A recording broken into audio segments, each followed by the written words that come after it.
Hello बच्चों, welcome again to my YouTube channel.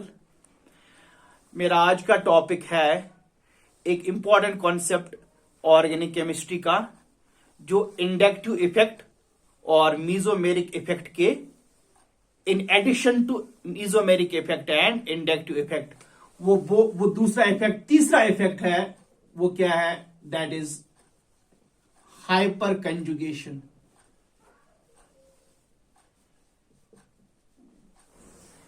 ये hyperconjugation क्या है? पहले बोलूंगा मैं आपको कंजुगेशन क्या है। जब लोन पेयर और पाई बॉन्ड इंटरेक्ट करता है उसको बोलते हैं कंजुगेशन। या जब पाई बॉन्ड और pi bond and positive charge, pi bond and negative charge interact करते हैं उसको बोलते हैं कंजुगेशन। अब ये हाइपर कंजुगेशन क्या चीज है? इससे क्या फर्क पड़ता है ऑर्गेनिक कंपाउंड पर, उनकी स्टेबिलिटी पर, उनकी रिएक्टिविटी पर? यह भी इंपॉर्टेंट टॉपिक है। इस टॉपिक का दूसरा नाम है no bond resonance. No bond resonance. No bond resonance ये है क्या चीज? ये हाइपर कंजुगेशन। इसको समझाने के लिए मुझे थोड़ा पीछे जाना पड़ेगा। जब हमने इंडक्टिव इफेक्ट डिस्कस किया था, फॉर एग्जाम्पल ऑर्डर ऑफ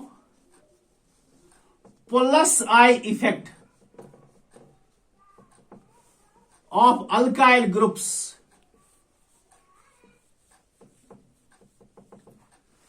मैंने आपको बोला था प्लस आई इफेक्ट जो होता है, इलेक्ट्रॉन रिलीजिंग इफेक्ट, वो सबसे ज्यादा इसका होता है।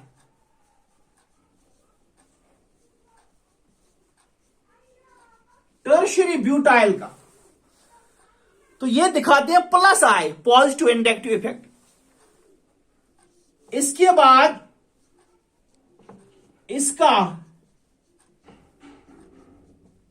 इसको बोलते हैं हम आइसोप्रोपाइल, क्योंकि ये सिग्मा इलेक्ट्रॉन रिलीज होता है along carbon chain.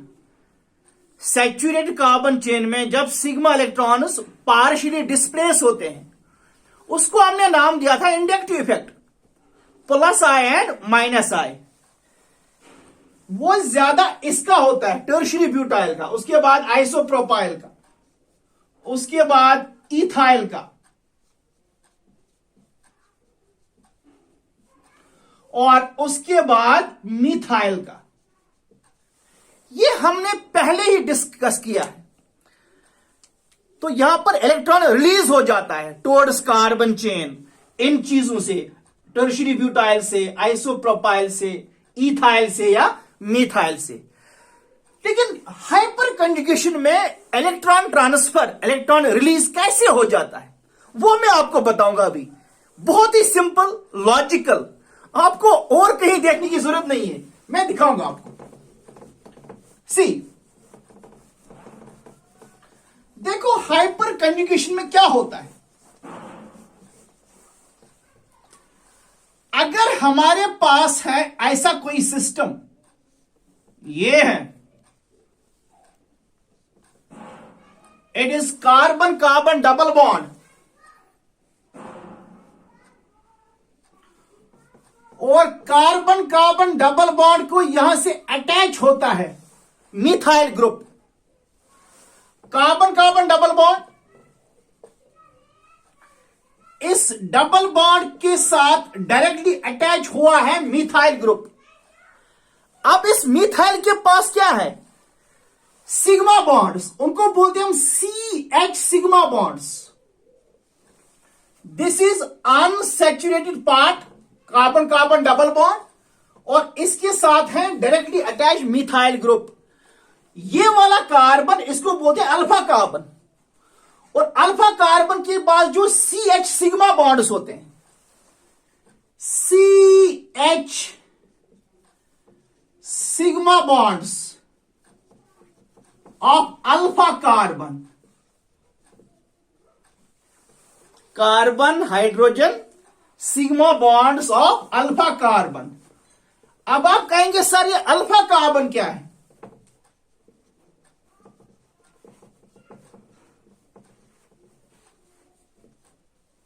Alpha carbon वो कार्बन होता है which is directly attach to double bonded carbon, okay, जिसके पास है CH सिग्मा बॉन्ड। और मैं आपको एक और बात बताऊं, ये कार्बन sp2 हाइब्रिडाइज्ड है और ये है sp3 मिथाइल ग्रुप का कार्बन, इसके पास है CH सिग्मा बॉन्ड्स। अब ये CH सिग्मा बॉन्ड्स इंटरेक्ट करते हैं किसके साथ? पाई बॉन्ड के साथ। Very interesting, it's a different kind of interaction between sigma bond and pi bond. देखो बेटा कैसे होगा, see how it will happen. Hyperconjugation, this pi bond will shift towards this carbon, creating negative charge on this carbon, and this carbon will become positively charged. और इस carbon की positive charge खत्म करने के लिए ये बॉन्ड ऐसे double bond बनाता है। इस तरह से सिग्मा बॉन्ड और पाई बॉन्ड आपस में इंटरेक्ट करते हैं। किसका सिग्मा बॉन्ड? अल्काइल ग्रुप का, जो एडजेसेंट होता है। किसके adjacent?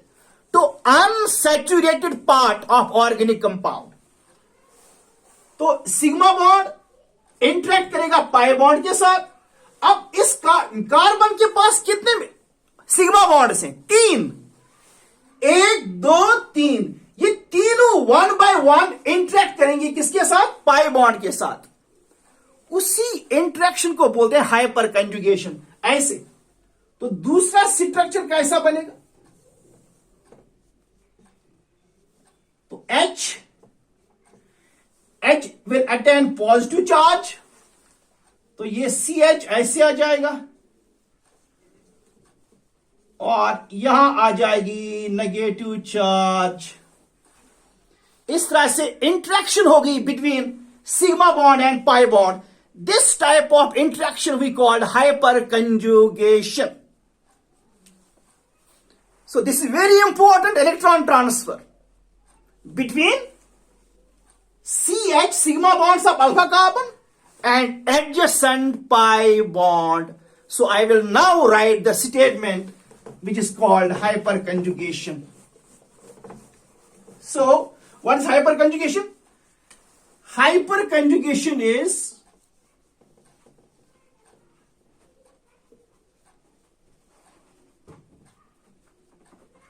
is interaction between pi bond and CH sigma bonds of alpha carbon. Okay, and this interaction is a stabilizing process. More the number of such interactions, more the number of such interactions,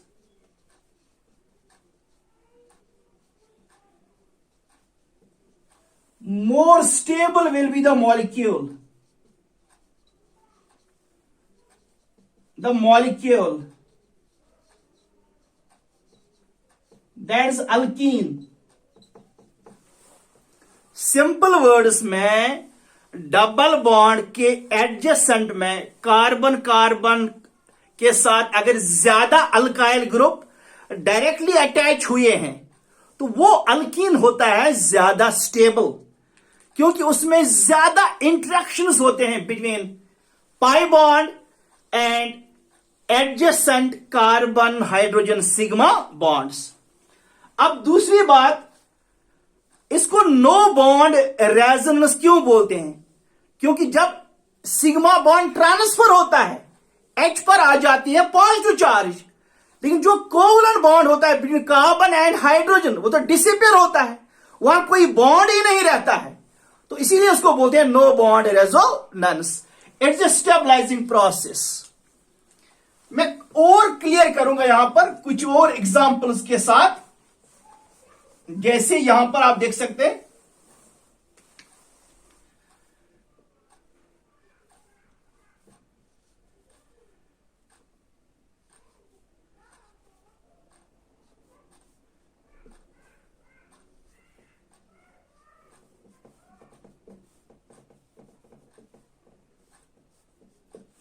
आप देख सकते हैं बेटा, ये double bond है और इसका adjacent है मिथाइल ग्रुप। उसके पास है एक सिग्मा बॉन्ड, 2 और 3। यहां पर होंगी 3 interactions, 3 interactions between sigma bonds and pi bond. मैं एक और अल्कीन बनाऊंगा यहां पर। ये अल्कीन है, कार्बन कार्बन डबल बॉन्ड,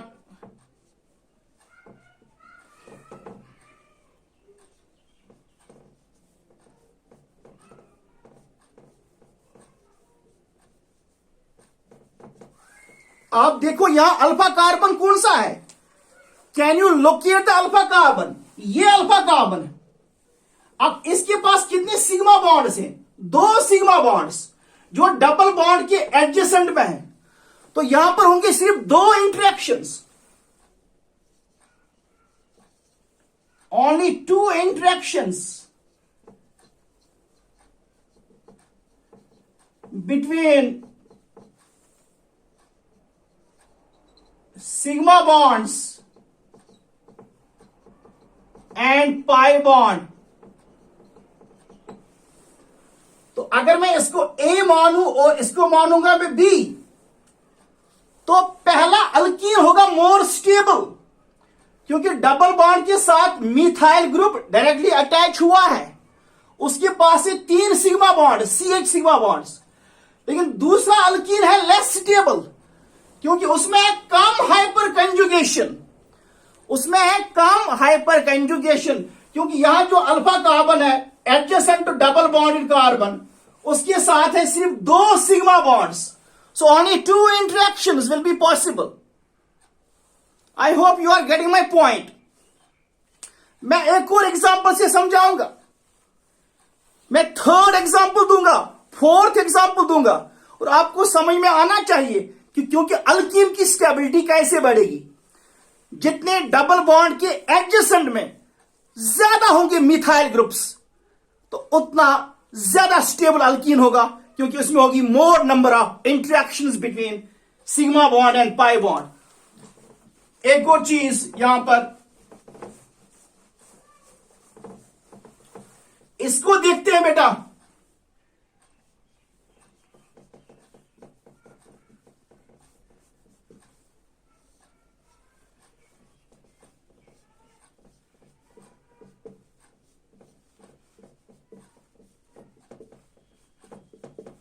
देखो बेटा, यहां पर 2 अल्फा कार्बन हैं।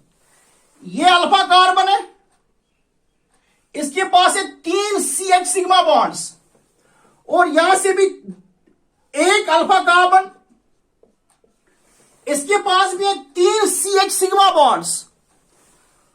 तो ये भी इंटरेक्ट करेगा पाई बॉन्ड के साथ, ये भी और ये भी, हो गई 3 + 3 हो गई 6। फिर से समझाऊंगा।